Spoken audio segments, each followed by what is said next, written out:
Are there Royal Caribbean cruise cabins you should avoid? I've got the cabins you should maybe think twice about before booking up next.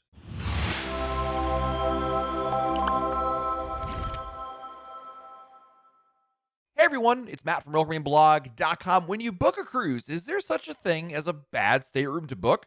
The last thing anyone wants to do is make a mistake that they'll have to live with for the entire duration of their cruise, and which room you pick is a major decision in your cruise plans. The good news is, picking a cabin is less hit or miss when it comes to Royal Caribbean cruises compared to perhaps other cruise lines out there. But in addition, modern cruise ship design has really paid closer attention to room locations to avoid some of the issues of the past. Nonetheless, there are definitely some cabins you might want to reconsider booking before you do that. And if you did book it, maybe call your travel agent, see if there's something else available, or stick with it. I'm going to tell you why. Let's start off with number one, and that is Promenade View rooms. Now, I think Royal Caribbean was really smart by coming up with inside view rooms. These are rooms on the Royal Promenade that have a bay window that face into the promenade, as opposed to maybe a window that faces out to the ocean.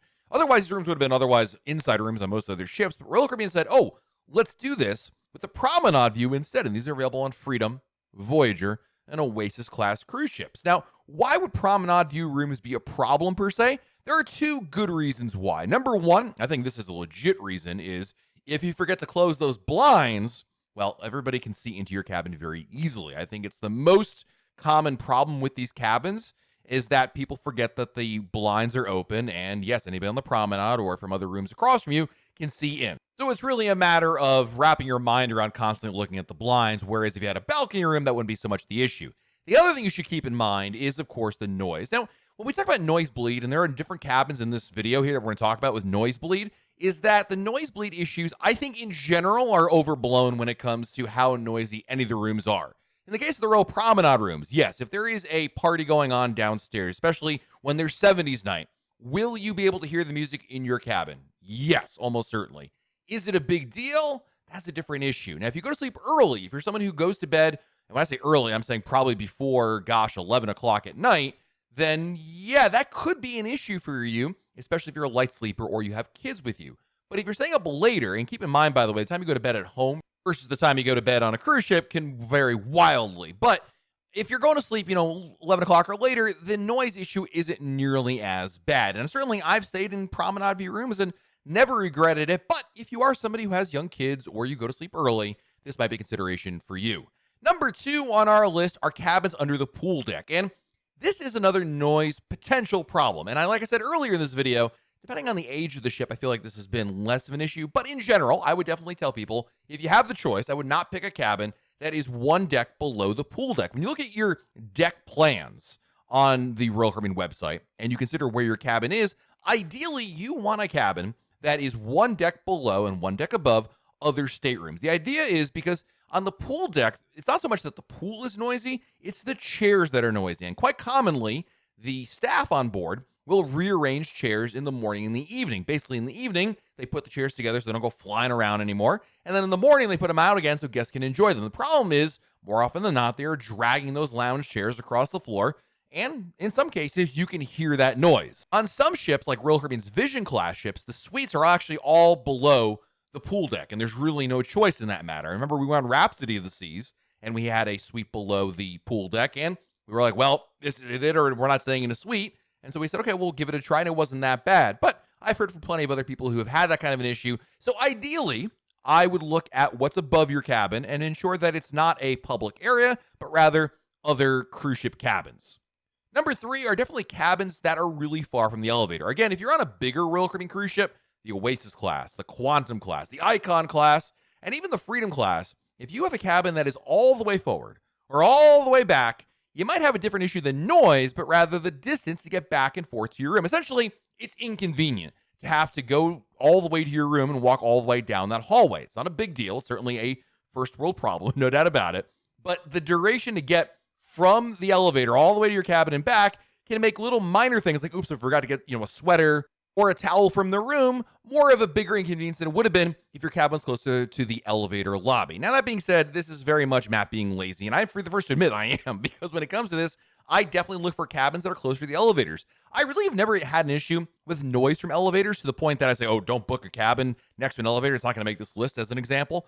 But the point is that if you have a cabin that's all the way forward or all the way back, it's going to be a longer walk. Now, on the Radiance and the Vision and even the Voyager class ships, this distance is not too bad. It's really the bigger Royal Caribbean cruise ships in which you might have an issue with this, especially if you're on an Oasis class cruise ship. You know, we recently stayed in that awesome 2-bedroom Aqua Theater suite on Wonder of the Seas, and it was fantastic.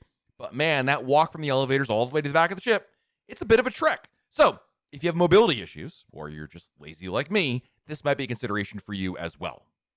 Next on my list is a connecting cabin, assuming you don't have the other connecting cabin. Quite frankly, I don't know why anyone would book a connecting cabin if they aren't booking the other room that connects to it. But in some cases, people do book them. Maybe they're unaware that it's a connecting cabin.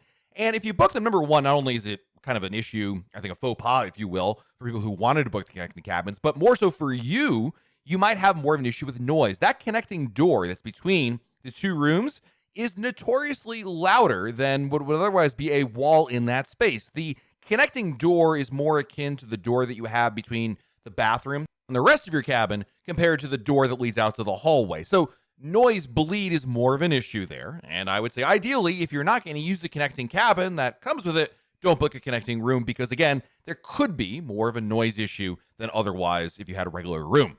Another room to reconsider at least is obstructed view cabins. These can be some really great deals, but obstructed view cabins, which come in either outside or balcony rooms, could be an issue for you depending on how important that view is. With Royal Caribbean, obstructed view balcony rooms or obstructed view ocean view rooms essentially mean that there is something in the way that blocks what would otherwise be a completely unobstructed view. So if you're in a regular balcony cabin, as you can see in this video here, you can see all around you, up, down, left, right. It's basically what you imagine with an ocean view balcony.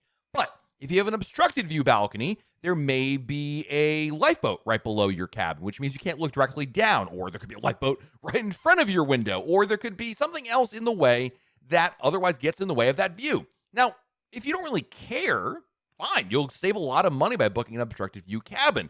But I think where it gets dangerous is people are sitting at home and they're thinking, let's book a cruise. Ooh, there is a balcony that's way cheaper than other balconies. Let's book that. Whether they're aware of it or not, I think a lot of people downplay how much of an issue it could be. Then they get on board the ship and they realize, oh, wait a minute, I can't see everywhere around me.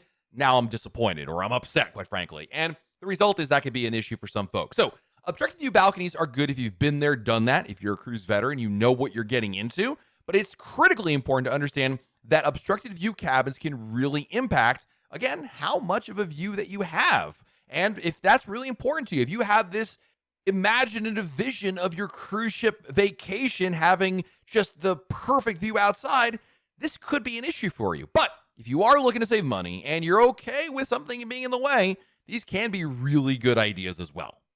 When it comes to cabins in the front, we talked about the distance of the elevators, but I wanted to add it back to this list for one more reason, and that is if you have a cabin all the way forward, especially on Royal Caribbean's Voyager and Freedom class ships, you can sometimes have issues with vibrations from the bow thrusters when the cruise ship is actually docking. So we've stayed in one of these rooms a couple different times, and every single time I think I tell my wife we shouldn't book these rooms anymore because we're very light sleepers.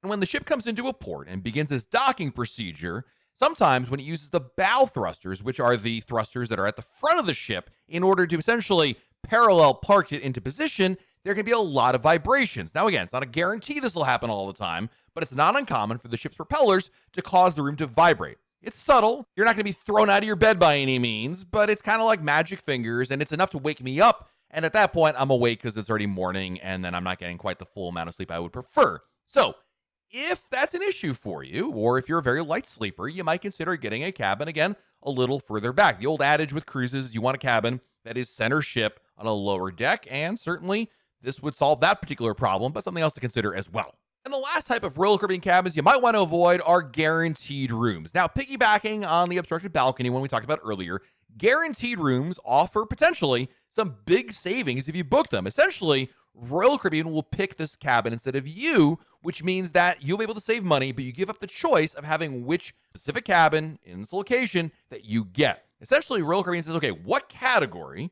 would you like to have at a minimum, and we'll definitely deliver on that. So you pick a guaranteed balcony room. You'll get a balcony room, or even better, quite frankly, but the Royal Caribbean gets to choose where the room location is, not you. I need to stress when it comes to guaranteed rooms, they're not a bad idea, and not everybody should avoid them.